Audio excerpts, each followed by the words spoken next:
Video में हम बात करेंगे ईरान, इजराइल और अमेरिका के बीच छिड़े युद्ध की और बात होगी स्ट्रेट ऑफ हॉर्मुज़ को खोलने की, जो टेंशन ऑफ पॉइंट बना हुआ है। क्या ये बात सच है कि स्ट्रेट ऑफ हॉर्मुज़ को खोलने के लिए अब ईरान मान गया है? तो फिर अमेरिका से समझौते का ये 14 पॉइंट वाला डॉक्यूमेंट क्या आया है सामने, उसका जिक्र इस वीडियो में है। नमस्कार, आप देख रहे हैं न्यूज़ 18 का डिजिटल प्लेटफॉर्म। मैं हूं आपके साथ श्रुति श्रीवास्तव। ईरान की मेहर न्यूज़ एजेंसी ने अमेरिका ईरान समझौते के ड्राफ्ट का खुलासा किया है। रिपोर्ट के मुताबिक डील में 14 अहम पॉइंट्स हैं, जिनमें तुरंत युद्ध खत्म करने, हॉर्मुज़ स्ट्रेट खोलने, तेल प्रतिबंध हटाने, 24 अरब डॉलर का फंड रिलीज करने और ईरान के परमाणु हथियार नहीं बनाने की प्रतिबद्धता शामिल है। हालांकि दोनों देशों ने अभी इसकी आधिकारिक पुष्टि नहीं की है। विस्तार से समझिए।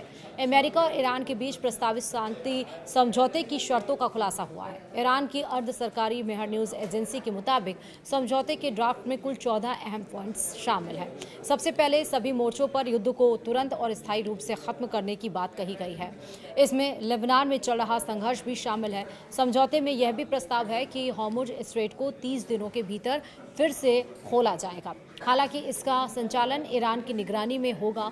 ड्राफ्ट के मुताबिक अमेरिका ईरान के आंतरिक मामलों में दखल नहीं देगा और उसकी संप्रभुता का सम्मान करेगा। साथ ही अमेरिका को 30 दिनों के भीतर नौसैनिक नाकाबंदी हटानी होगी और ईरान के आसपास तैनात अपनी सैन्य मौजूदगी भी कम करनी होगी। मेहर न्यूज़ एजेंसी ने ईरानी वार्ता टीम के करीबी सूत्र के हवाले से ये जानकारी दी है। हालांकि इन शर्तों की अभी तक ईरान या अमेरिका ने आधिकारिक पुष्टि नहीं की है। रिपोर्ट के मुताबिक समझौते का ड्राफ्ट अभी फाइनल नहीं हुआ है और इसे ईरान के शीर्ष नेतृत्व की मंजूरी मिलना बाकी है। इसके अलावा ईरानी तेल पर लगे अमेरिकी प्रतिबंधों को भी हटाने या निलंबित करने की बात कही गई है।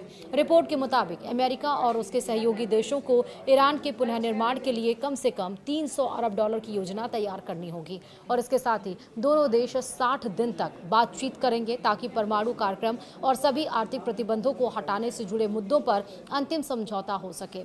मौसदे में ईरान ने फिर से यह वादा किया है कि वह परमाणु हथियार नहीं बनाएगा। बदले में अमेरिका बातचीत के दरमियान क्षेत्र में अपनी सैन्य ताकत नहीं बढ़ाएगा और ईरान पर कोई नया प्रतिबंध भी नहीं लगाएगा।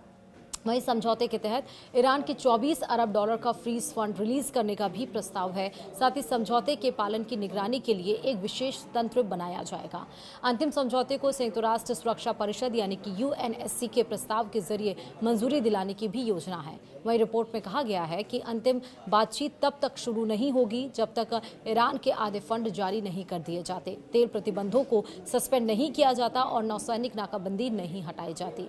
एक अहम बात यह है कि इस मसौदे में ईरान के मिसाइल कार्यक्रम और क्षेत्रीय सशस्त्र संगठनों को उसके समर्थन के मुद्दों को बातचीत से पूरी तरह से बाहर रखा गया है। दूसरी ओर इजराइल ने पहले ही साफ कर दिया है कि वह लेबनान के दक्षिणी हिस्से में अपना सैन्य अभियान जारी रखेगा, जबकि अप्रैल में हुआ युद्ध विराम लगभग बेअसर हो चुका है। कई रिपोर्ट्स में यह कहा गया है कि अमेरिका और ईरान के बीच संभावित समझौते की सफलता काफी हद तक लेबनान की स्थिति पर भी निर्भर करेगी। वहीं हिजबुल्लाह लगातार मांग कर रहा है कि इजरायली सेना लेबनान से पूरी तरह से वापस जाए। तो यही वो पॉइंट्स थे जो डिस्कशन दोनों देशों के बीच में हुए हैं, लेकिन स्ट्रेट ऑफ हॉर्मुज़ जल्द ही खुलेगा। इस पर अभी आधिकारिक मोहर लगना बाकी है। फिलहाल वीडियो में इतना ही। नमस्कार।